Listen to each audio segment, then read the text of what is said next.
Zoho FSM ൽ estimate എങ്ങനെയാണ് create ചെയ്യുന്നതെന്ന് നോക്കാം. അതിനായി FSM ഓപ്പൺ ചെയ്യുക. അതിൽ വർക്ക് ഓർഡർ മാനേജ്മെൻറ്റിൽ എസ്റ്റിമേറ്റ്സ് ക്ലിക്ക് ചെയ്യുക. എസ്റ്റിമേറ്റ് മൊഡ്യൂൾ ഇവിടെ ഓപ്പൺ ആയി വന്നിട്ടുണ്ട്.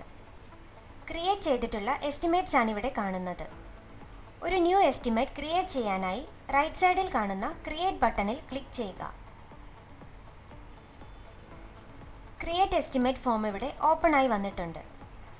ഫസ്റ്റ് വരുന്ന സെക്ഷനിൽ എസ്റ്റിമേറ്റ് ഡീറ്റെയിൽസ് എൻ്റർ ചെയ്യുക.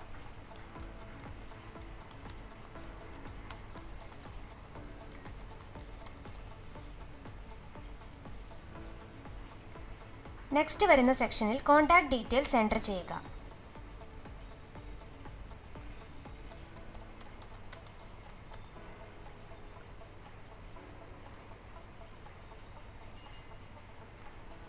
നെക്സ്റ്റ് ഫീൽഡിൽ അസറ്റ് സെലക്ട് ചെയ്യുക. അഡ്രസ് ഫീൽഡിൽ അഡ്രസ് എൻ്റർ ചെയ്യുക.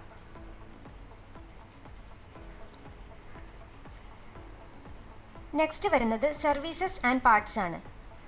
ഈ ഒരു എസ്റ്റിമേറ്റിൽ ഇൻക്ലൂഡ് ചെയ്യേണ്ട സർവീസസ് ആൻഡ് പാർട്സ് ആണ് ഇവിടെ സെലക്ട് ചെയ്യേണ്ടത്.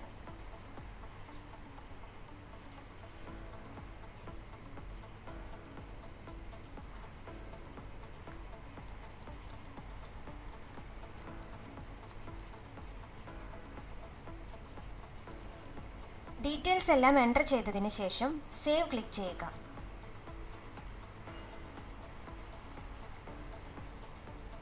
നമ്മളിപ്പോൾ ക്രിയേറ്റ് ചെയ്തിട്ടുള്ള എസ്റ്റിമേറ്റ് ആണ് ഇവിടെ കാണുന്നത്. ഇതിവിടെ എസ്റ്റിമേറ്റ് മൊഡ്യൂളിൽ ആഡ് ആയി വന്നിട്ടുണ്ട്.